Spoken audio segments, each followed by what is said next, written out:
Olá, meus amigos, meus irmãos em Cristo, que a graça e a paz do nosso Senhor Jesus esteja com todos nós.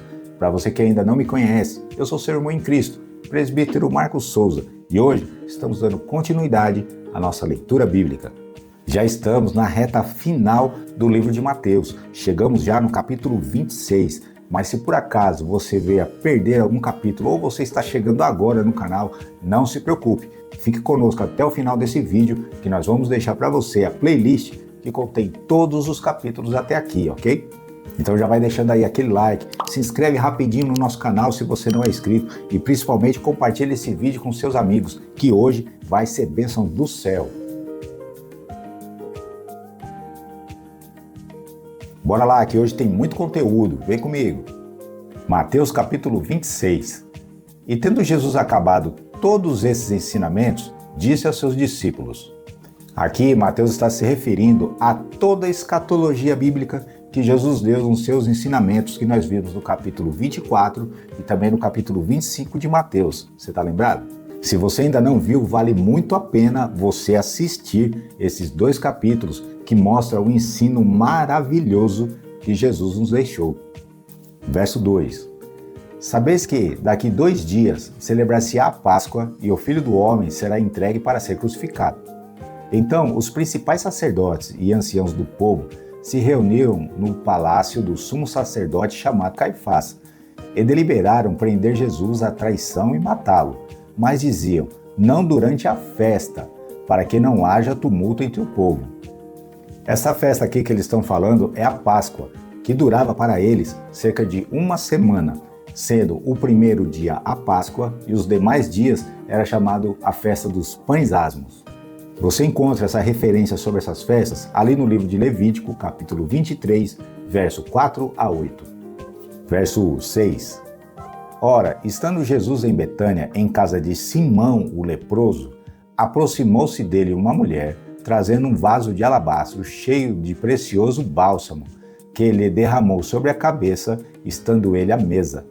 Algumas linhas teológicas fazem um comparativo deste texto com o texto de João, capítulo 12, verso 1 ao 8, colocando este Simão leproso como Lázaro, aquele a qual Jesus ressuscitou, e essa mulher como sendo Maria, a irmã de Lázaro.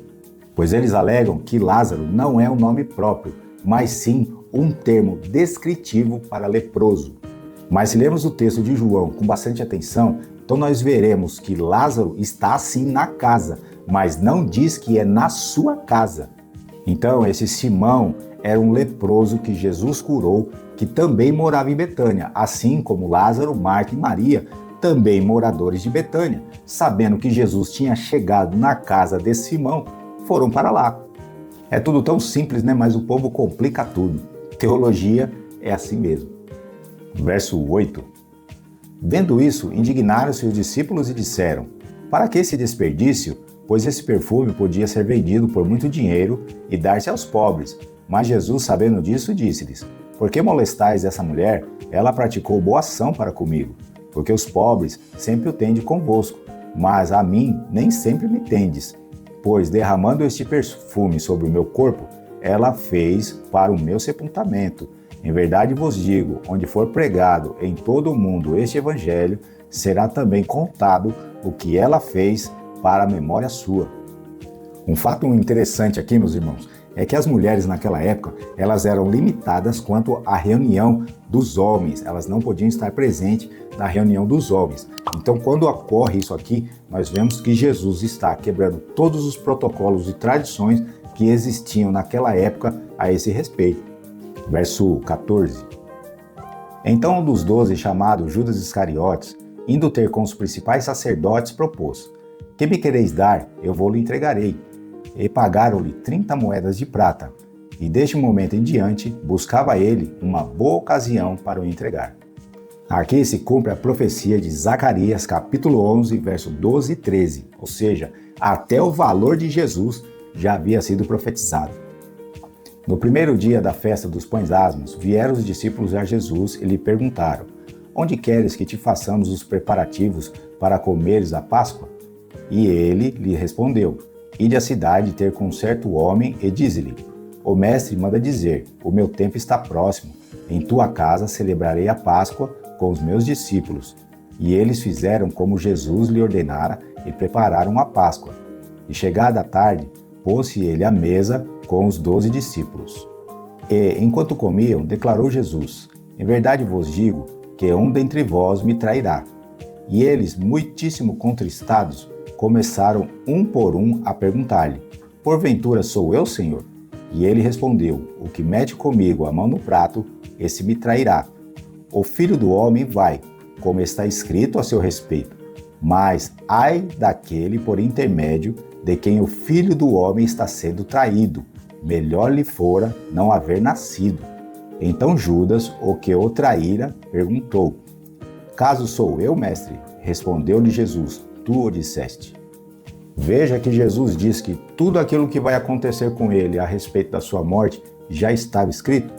Essa referência você encontra em Daniel, capítulo 9, verso 36. E também sobre a sua traição, você vai encontrar ali no livro de Salmos, capítulo 41, verso 9.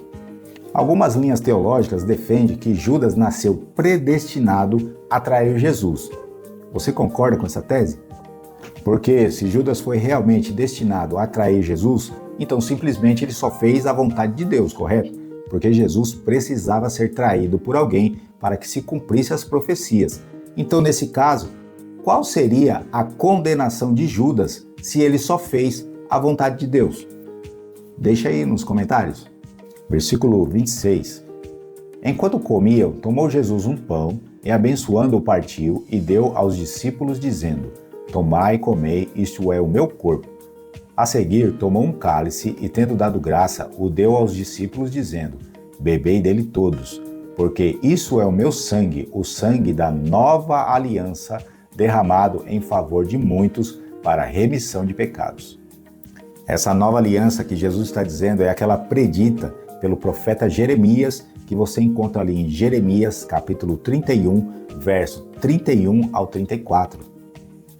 E digo-vos que, desta hora em diante, não beberei desse fruto da videira, até aquele dia em que eu hei de beber novo convosco no reino de meu Pai. E tendo cantado um hino, saíram para o Monte das Oliveiras.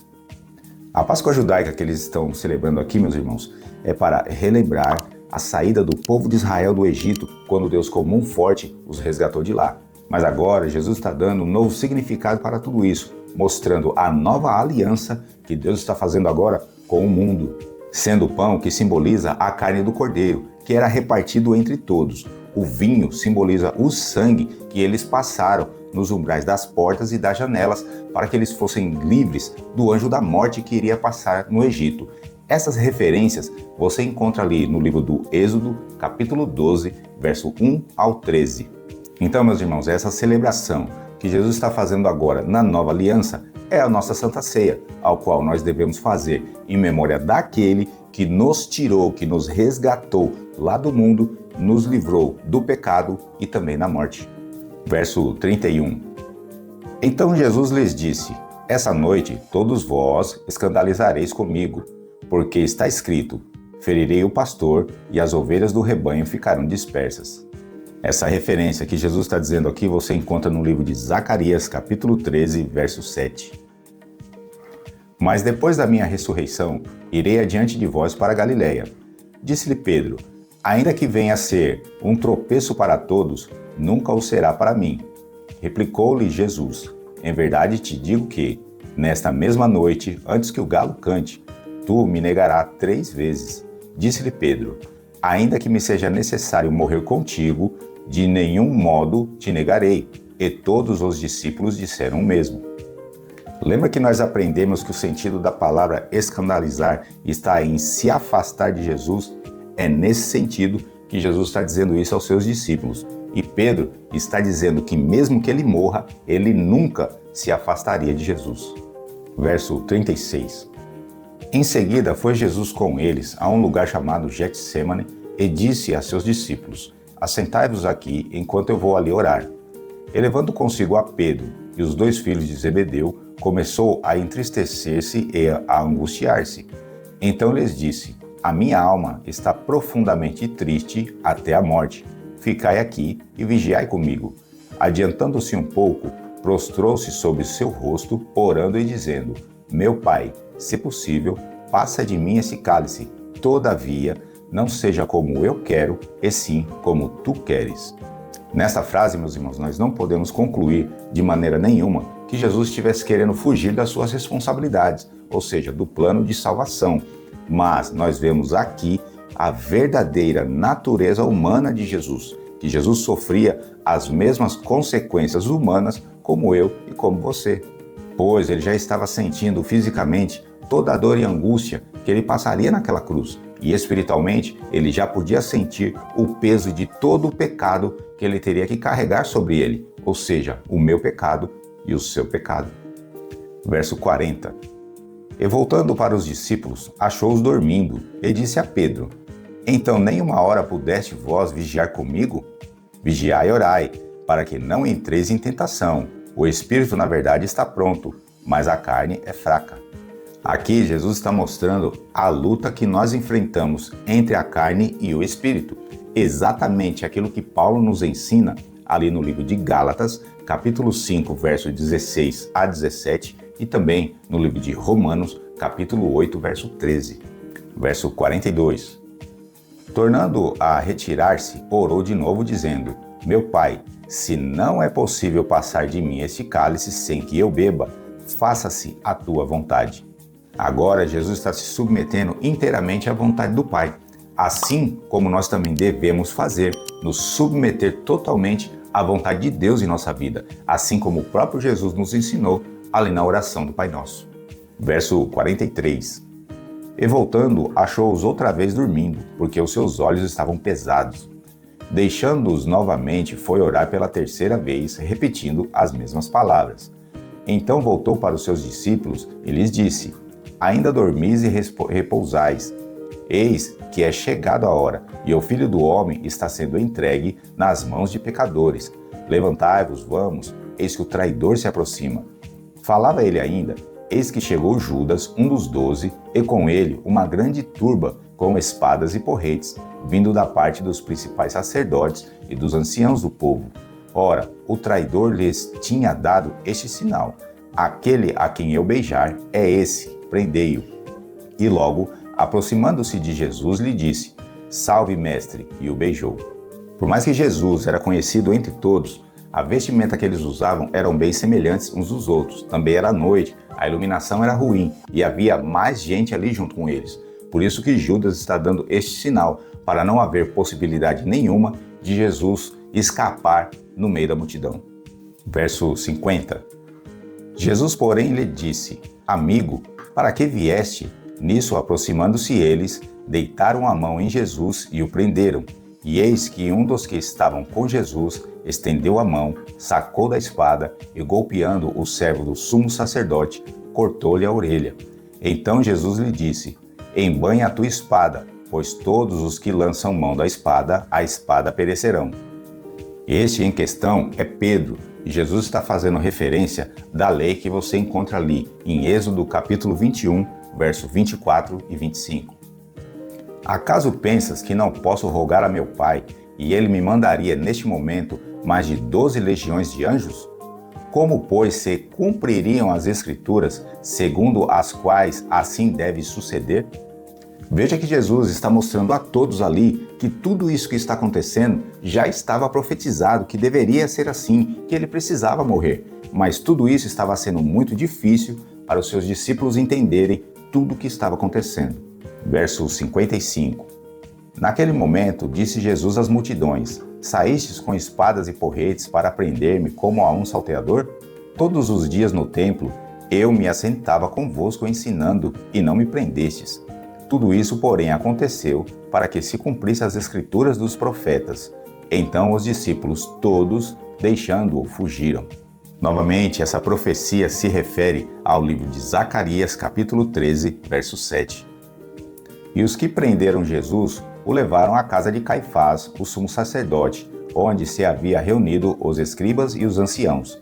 Mas Pedro o seguia de longe até ao pátio do sumo sacerdote, e tendo entrado, assentou-se entre os serventuários para ver o fim.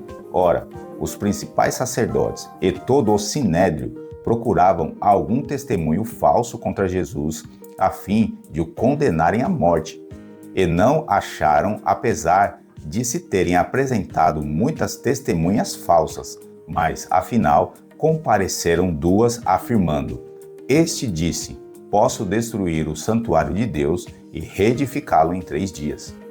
Essa frase que eles estão se referindo, que Jesus falou, você não vai encontrar ela registrada no livro de Mateus. Você só a encontrará no livro de João, capítulo 2, versículo 19.